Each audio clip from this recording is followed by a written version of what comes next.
a tremendous tariff on lumber and things as such. And yet we don't need their lumber. We have more lumber than they do.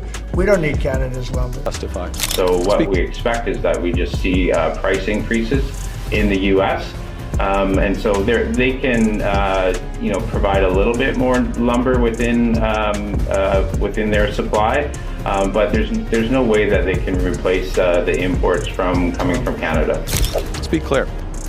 Canada does not dump lumber into the United States, and we will continue to make the case that these current and proposed duties are unjustified. So what we expect.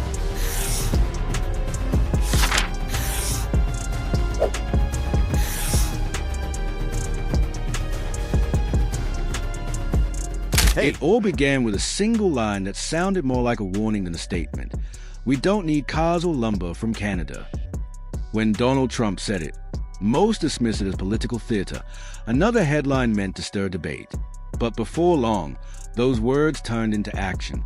The White House announced a new national security tariff on imported lumber, and the markets reacted almost immediately. The irony was clear. The United States imports roughly 1/3 of all the lumber it uses, and about 85% of that comes directly from Canada.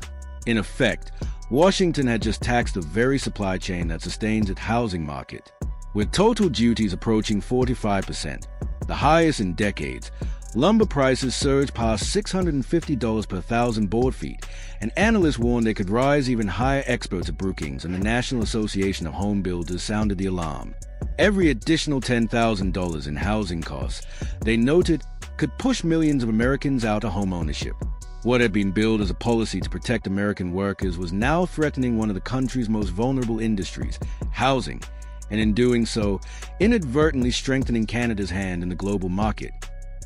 When Trump said America didn't need Canadian lumber, he may have underestimated just how deeply the two economies were intertwined. Once the tariffs took effect, the numbers told a story Washington couldn't ignore.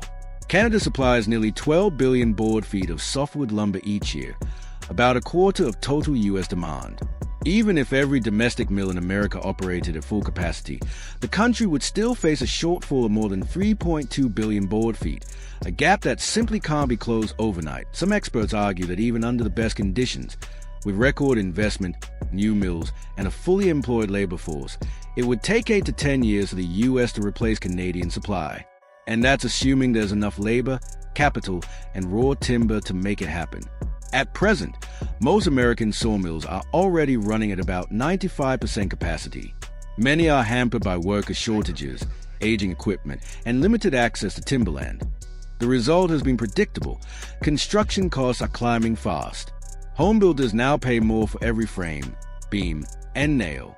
What began as a tariff aimed at protecting American jobs has instead inflated the cost of living, feeding a new cycle of price pressures across the housing market. For many families, the dream of homeownership is slipping further out of reach. The episode underscores a hard truth. Some economic dependencies can't be broken overnight.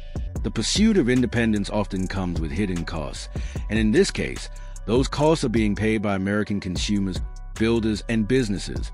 While the United States wrestled with shortages and surging prices, Canada took a markedly different approach.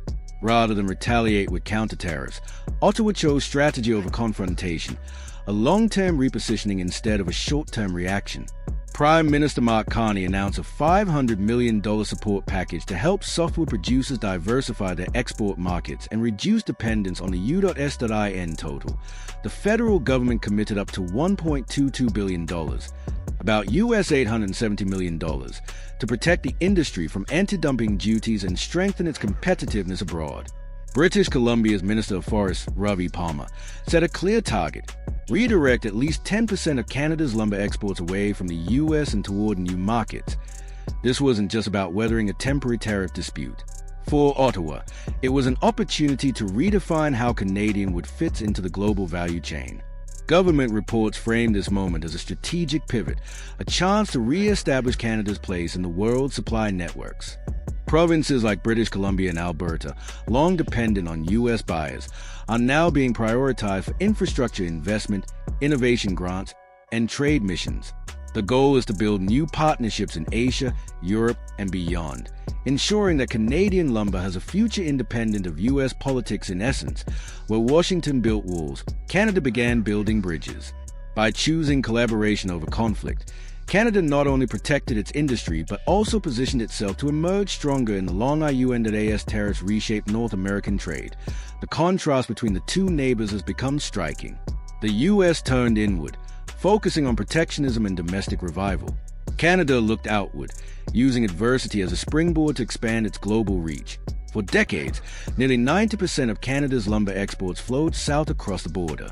Now, for the first time in a generation, that balance is shifting. What started as a trade dispute may ultimately accelerate Canada's transformation into a more diversified, globally competitive supplier, and in the process, reveal that the real cause of economic independence can sometimes be far higher than the price of partnership, that a dependence that once seemed unshakable is now quietly dissolving. For decades, Canada's lumber industry lived and breathed through the U.S. market. Nearly 90% of its exports went south, feeding America's housing boom and construction demand. But after the tariff shock, that pattern broke, and in doing so, set off a transformation few expected.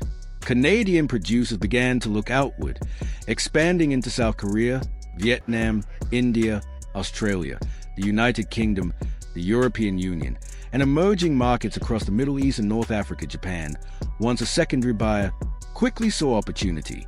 By early 2024, its imports of Canadian lumber jumped roughly 26%, signaling renewed confidence in Canada's stability as a supplier. Soon after, fresh trade deals with Germany and South Korea solidified that momentum, positioning Canada as a central player in the Asia-Pacific's growing demand for sustainable construction materials. Back home, the response has been equally decisive. Major forestry and logistics firms are modernizing infrastructure at key export hubs like Vancouver and Prince Rupert, preparing to handle the rising wave of international orders. Each outbound shipment now represents far more than commerce. It marks Canada's evolution from dependence to influence, from supplier to strategic partner. Meanwhile, south of the border, the situation is far less optimistic. The U.S. housing market, once buoyed by affordable lumber imports, is now struggling with stalled projects, rising costs, and material shortages. It's a quiet but powerful reminder that protectionism often shuts one door while unintentionally opening another, just not where it was meant to. As America tries to contain the fallout of its own tariff policies, a quiet shift in economic power is unfolding, and it's moving north. What began as a defensive response in Canada has evolved into a structural transformation. The country is no longer merely America's lumberyard. It is becoming a global supplier. Canadian producers are deepening ties with international partners, negotiating green supply chain agreements with the European Union through the CETA framework. The vision is ambitious but focused: to transform Canadian lumber into the green steel of the 21st century, a low-carbon, high-value material that supports sustainable construction and clean energy infrastructure around the world. Ironically, the same high prices caused by U.S. tariffs have strengthened Canada's global position. Firms such as West Fraser, Canfor, and Interfor have expanded exports outside the United States by 15 to 20% in 2025 alone, redirecting shipments toward regions where long-term stability and environmental standards outweigh political risk. Across Western Canada, mills are investing heavily in value-added production, from premium furniture grade to advanced engineered materials used in high-tech construction, signaling a shift from raw commodity exports to an innovation-driven model. Each new order from Europe or Asia represents more than just revenue. It's proof that the center of gravity in the North American lumber economy has shifted. Canada is learning not just to adapt, but to thrive, not because of U.S. policy, but in spite of it. The impact of America's tariffs is no longer theoretical. The wall that was supposed to protect U.S. industry has become a wall of rising costs, one that families and builders alike must now climb. The National Association of Home Builders estimates that every 1% increase in lumber prices adds over $1,000 to the cost of a new home. With prices hovering around $765 per thousand board feet, that translates into more than $10,000 extra per home, with no improvement in materials or wages. Brookings researchers put it bluntly: tariffs on lumber don't protect industry, they just make Americans poorer. That reality is playing out across states like Texas, Ohio, and Florida, where construction projects have slowed or been abandoned altogether due to shortages and unstable pricing. The promised rebound in U.S. forestry jobs never came. Domestic mills, still burdened by outdated equipment and labor shortages, remain less competitive than their Canadian counterparts. Even under tariff protection that are in effect, the policy has built barriers not only at the border, but within the American economy itself, dividing affordability from ownership and growth from stagnation. What began as an act of economic defense has instead triggered an unintended shift in global power today.